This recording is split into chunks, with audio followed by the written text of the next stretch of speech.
नमस्कार, मैं हूं अविनाश कुमार तिवारी। आप देख रहे हैं क्लाउड वेब इंडिया। ज्योतिष समाधान के तहत बहुत सारी बातें सामने आ रही हैं।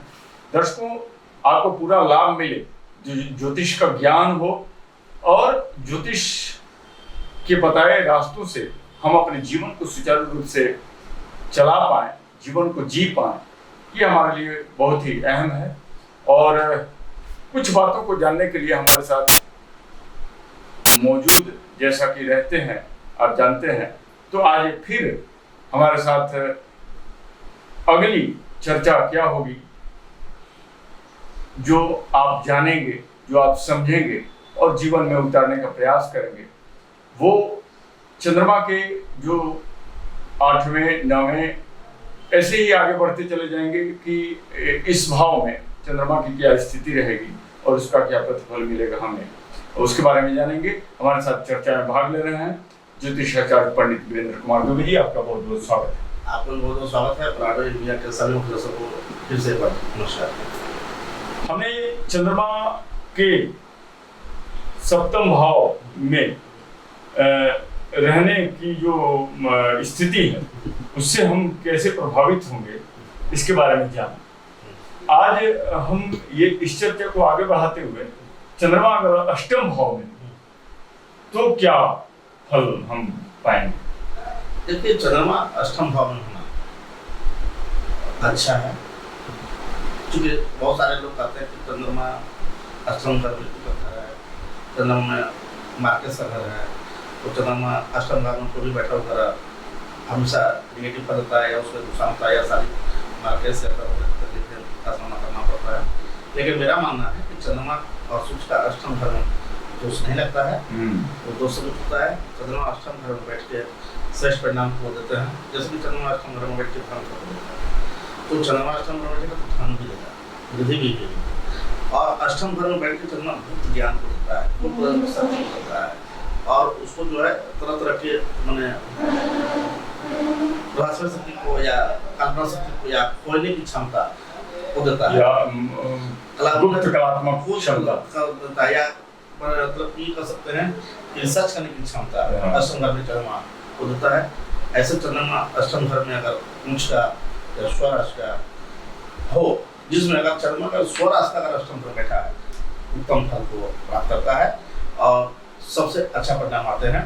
चंद्रमा का अष्टम घर में होना शुभ माना गया है, प्रतिगत है। हाँ, आप कभी कभी देखा कि चंद्रमा का अष्टम घर बैठ के नीच का हो, छिन्न चंद्रमा हो और उसकी पूर्ण काला नहीं हो, तो ऐसे व्यक्ति का आयु पर संकट होता है, ऐसे व्यक्ति के शारीरिक स्वास्थ्य संबंधी समस्या हो जाती है, ऐसे व्यक्ति को थोड़ा लंबा स्वास्थ्य संबंधी समस्या पड़ता है और आर्थिक समस्याएं होती है। और भी कह सकते हैं कि चंद्रमा यदि द्वितीय घर में श्रेष्ठ है, तो जिस व्यक्ति की चंद्रमा का द्वितीय घर में श्रेष्ठ है, तो उसका जिससे शादी होगा उसका दाम्पत्य जीवन का द्वितीय घर में चंद्रमा यानी कि धनवान का, जैसे कि उसकी जीवन साथी, जैसे कि अगर लड़का है उसकी पत्नी को धनवान मिलेगा, जैसे कि अगर लड़की को नहीं देख रहे हैं, उसका अष्टम घर में चंद्रमा है, उसका पति धनवान मिलेगा, धन की स्थिति अच्छी रहेगी, उसका पति बहुत शालीन और अच्छे वाणी वाला मिलेगा। ये सारी चीज़ों को देखना पड़ता है। तो कुल मिला के चंद्रमा का अगर अष्टम घर में चंद्रमा की स्थिति अच्छी है, तो धन के मामले में, आयु के मामले में, दाम्पत्य जीवन के सुखद के मामले में, उससे संबंधित रिलेशन के मामले में, सभी क्षेत्रों पर उसका एक अच्छा परिणाम आता है। वहाँ से जो दृष्टिपात करेगा द्वितीय भाव में, वहाँ भी अच्छा करेगा और उपस्थिति है वहाँ भी अच्छा करेगा। दृष्टि लेकिन चंद्रमा का एक खासियत है, उसकी उपस्थिति या दृष्टि दोनों शुभ परिणाम होते हैं। तो सबसे उसकी आगे यदि चंद्रमा अगर केंद्र में नहीं बनाया, दूसरा ये बना उनमें राग करता है। चलिए, भाग्य भाव में अगर चंद्रमा स्थित हो तो उसका क्या फल मिलेगा? देखिए, नवम भाव में भाग्य का मालिक कहा गया है, धर्म का भी मालिक कहा गया है। तो अगर चंद्रमा उच्च का या स्वराष्ट्र हो, तो पूर्ण कलाओं से पूर्ण होता है व्यक्ति, ऐसे व्यक्ति भाग्यवान होता है, ऐसे व्यक्ति उसको ईश्वरीय शक्ति भी मिलती है और ईश्वर के द्वारा भी उसको भाग्य साथ करते रहता है। ऐसे व्यक्ति अगर जल से संबंधित कारोबार करता है तो भी फायदा मिलता है, और अगर कुछ न भी करे तो उसके जीवन में 24वें वर्ष व्यक्ति का भाग रहता है। जब व्यक्ति के अगर चंद्रमा भाग में बैठा है तो 24वें वर्ष में कराता है। अब यहाँ देखना है कि अगर चंद्रमा भाग में नीच का है तो थोड़ा करियर से संबंधित संघर्ष करना पड़ेगा। भाग चंद्रमा का केंद्र में बना रहा है उसको आर्थिक संकट का सामना करना पड़ेगा, या उसका पुश्तैनी जो चल रहा है उससे होगा। लेकिन अगर चंद्रमा स्वराज का वरिष्ठ या केंद्र में वो नहीं बन रहा है, दूसरा में बन रहा है, या ये सब चीज़ें हो रही हैं, या चंद्रमा को भी आगे या पीछे को भी करा है, या चंद्रमा पूर्ण काला से परिपूर्ण है, तो भाव हम चंद्रमा हमारा अपने आप एक राज्य पर निर्माण करता है, और ऐसे व्यक्ति पूर्ण तरीके से सुखता को ऐश्वर्य को प्राप्त करता है, और उसको जीवन में कहीं कोई दिक्कत नहीं है। और ऐसे व्यक्ति धर्मात्मा भी होता है, धर्म में उसको रुचि होती है, वो आध्यात्मिक विचारधारा से प्रेरित होता है, और उसको गलत कार्य नहीं करता है, और सब अच्छा मार्गदर्शन करता है। कर्म भाव चंद्रमा बैठ करके कैसे हमारे करियर को प्रभावित करता है, इसके बारे में जरा बताइए, बड़ा इम्पोर्टेंट प्रश्न है। लेकिन दसम घर का चंद्रमा अगर पूर्ण है तो क्या करना, रोजगार उसका उत्तम होंगे, उसको करियर के बहुत सारे अवसर मिलते रहेंगे। लेकिन वह चंद्रमा जल तत्व से, जैसे कि नेवी में, एयरफोर्स में, या फिर समुद्र से संबंधित कारोबार में, या जलीय तत्व से रिलेटेड कोई भी कार्य करने, या तरल पदार्थ से संबंधित रोजगार उसको सहयोग करता है। चंद्रमा दसम घर में होना, ऐसे भी दसम घर में कोई भी ग्रह होता है जिसका व्यक्ति का चंद्रमा दसम घर में होता है, वैसे व्यक्ति बेरोजगार नहीं बैठे, उसको कुछ न कुछ रोजगार के अवसर मिलते रहेंगे, या सरकारी रोजगार हो या प्राइवेट रोजगार हो। और यदि पूर्ण चंद्रमा स्वराज का दसम में हो गया तो राज्य बनाता है, और ऐसे आदमी जो है अपना नेतृत्व करता है, राजनीति में श्रेष्ठ पद प्राप्त करते हैं और अच्छा प्राप्त करते हैं, उनके लिए जीवन में कहीं कोई दिक्कत नहीं होती है। और ऐसे आदमी जिसका चंद्रमा दसम का है, उसके माने पिता पक्ष से या उसके पूर्वजों का आशीर्वाद प्राप्त होते रहता है, उसको बेनिफिट मिलती रहती है, उसको माता का भी आशीर्वाद मिलता रहता है। दसम घर का चंद्रमा अगर पूर्ण है तो यह भी देखा गया है उसको माँ से भी धन की प्राप्ति होती रहती है, उसकी माँ भी कुछ न कुछ रोजगार करने वाली या नौकरी वाली या कुछ न कुछ सहयोग देता है। दर्शकों बने रहिए, मिलते हैं ब्रेक के बाद, और भी जानकारी हम हासिल करेंगे।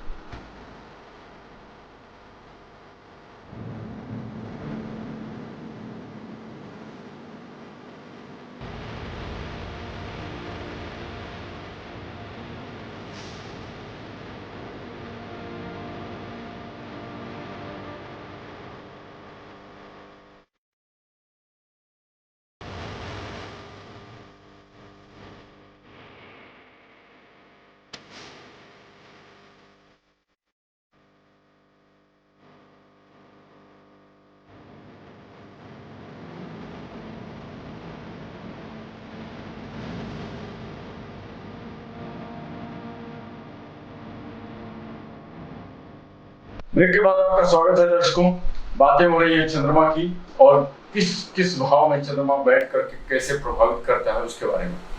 चंद्रमा के बारे में आगे बढ़ते हुए ये जानने का प्रयास करेंगे कि 11वें भाव में अगर चंद्रमा स्थित हो तो क्या उसका फल मिलता है। लाभ में चंद्रमा कैसे चुना अपने आप पर कहा गया है, क्योंकि लाभ में चंद्रमा बैठ के बहुत अच्छा पैदा करता है, और ऐसे कोई भी कार्य व्यक्ति करे, किसी भी तरह के कार्य करे, उसको बहुत तेजी से लाभ होता है, क्योंकि चंद्रमा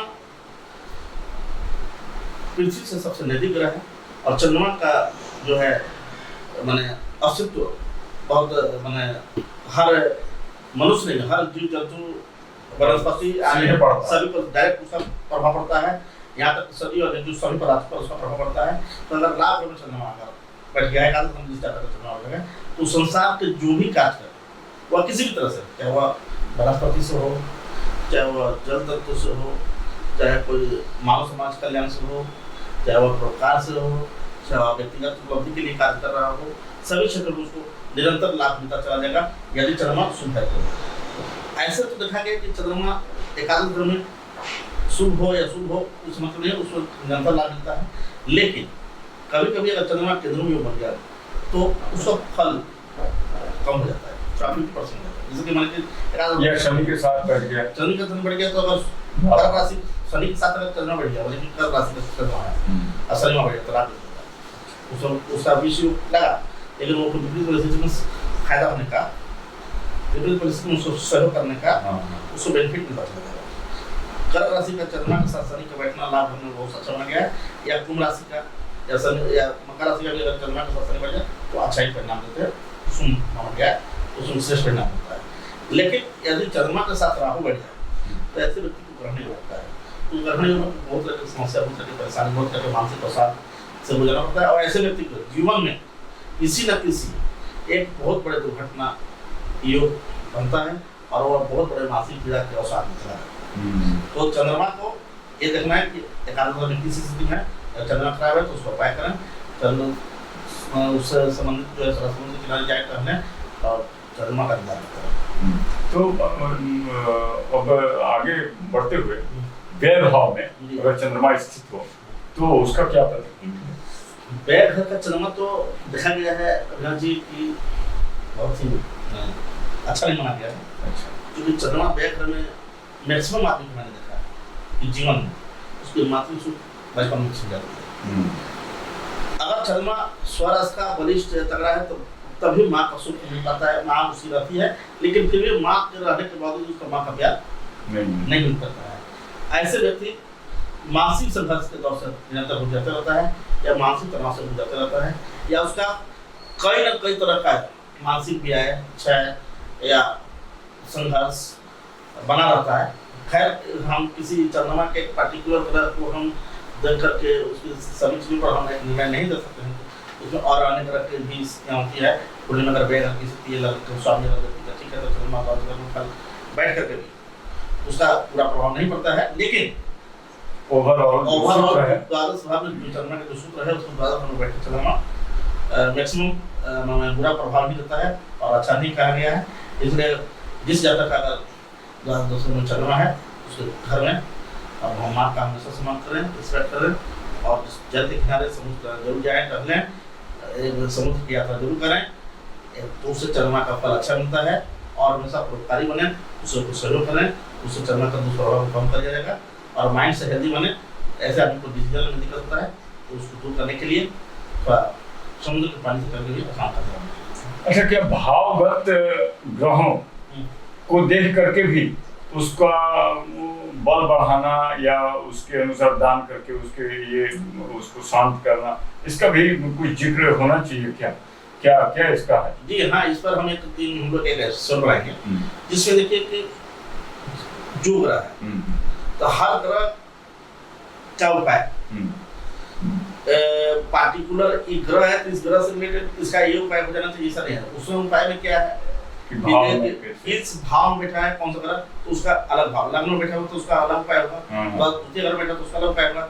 और उसमें भी देखना है कि कोई ग्रह जिस ग्रह का उपाय कर रहे हैं वो किस भाव में बैठा है, तो किस ग्रह के साथ बैठा है, किस दृष्टि के साथ बैठा है या अकेले बैठा है या कारक है, तो उसको देखते हुए हम निर्णय लेकर के उसका उपाय करेंगे और हर भाव का अलग अलग उपाय चेंज हो जाएगा और ग्रह के साथ बैठने का भी उपाय उसका चेंज हो जाता है। इससे आगे करना पड़ता है। जिक्र में आपके मुंह से बहुत बार केंद्रुम योग के बारे में कहा गया, ये होता क्या है केंद्रुम योग और हमारे को कैसे प्रभावित करता है? देखिए, केंद्रुम योग जिस व्यक्ति के कुंडली में होता है उसके चंद्रमा जहाँ पे बैठेगा उसके एक घर आगे एक घर पीछे कोई ग्रह नहीं होगा या फिर साथ में अगर हो, मान लेते हैं साथ में अगर है और आगे पीछे ना हो तो भी केंद्रुम योग रहेगा, लेकिन केंद्रुम योग के फल को 50% कम करेगा। अच्छा, लेकिन आगे पीछे अगर कोई ग्रह ना हो तो केंद्रुम योग लगता है। ऐसे व्यक्ति के जीवन में अगर यहाँ तो ज्योतिष शास्त्र में क्या गया है कि अगर वो राजा के यहाँ भी जन्म लिया है और केंद्रुम योग में उसका जन्म हो गया तो धीरे धीरे अपने माने बेवकूफी वाली बुद्धि से निरंतर धन को बर्बाद कर देता है और अपने गरीबी जीवन में चला जाता है और उसका व्यक्तिगत जीवन में विकास नहीं हो पाता है। कुंडली में सभी और बात देखा जाए कि सभी की कुंडली में केंद्रुम योग दोष एक बहुत बड़ा दोष होता है और ऐसे आदमी के जीवन में बहुत बड़ा असफलता का कारण होता है। थोड़ा एक दो सवाल और पनप रहा है यहाँ पर मेरे दिमाग में, जैसे केंद्रुम योग लग गया तो केंद्रुम योग लगने के आगे पीछे जैसे कि ग्रह ना हो तो केंद्रुम योग लग गया, यदि आगे पीछे राहु हो या केतु हो तब क्या मतलब केंद्रुम योग भंग हो जाता है क्या? नहीं, राहु केतु छाया ग्रह है, इसका उपलब्ध नहीं है, उससे केंद्रुम योग भंग नहीं होगा। अच्छा, राहु केतु तो उसका कोई कंसेप्ट नहीं है। हाँ, लेकिन उसका 10% कह सकते हैं कम। हाँ, हालांकि वो भी कहा है कि चंद्रमा का शुभ ग्रह है उसके आगे पीछे अगर कोई पाप ग्रह है तो एक तरह से उसको बल और बल के हाथ से करता है। अच्छा, केंद्रुम योग लगा लेकिन गुरु देख रहा हो चंद्रमा को तो कुछ काट हाँ बिल्कुल, अगर गुरु देखता है तो उसका 50% उसको दोष को समाप्त कर दिया और जनरल में दोष कम हुआ, उसका फिर जो बुरा जो इतना महीने वाला था उसको जब कम हो गया, उसकी जीवन में तरक्की हो गई। बहुत अहम जानकारी प्राप्त हुई पंडित वीरेंद्र कुमार दुबे जी के द्वारा। दर्शकों, आगे भी हमारी चर्चाएं होती रहेंगी और हम ज्ञानार्जन करते रहेंगे, और इस चर्चा में भाग लेने के लिए ज्योतिषाचार्य पंडित वीरेंद्र कुमार दुबे जी हमारे साथ उपस्थित थे। आपके समय के लिए बहुत बहुत धन्यवाद। आपको भी धन्यवाद और प्लान इंडिया के सभी सदस्यों को एक बार फिर से धन्यवाद।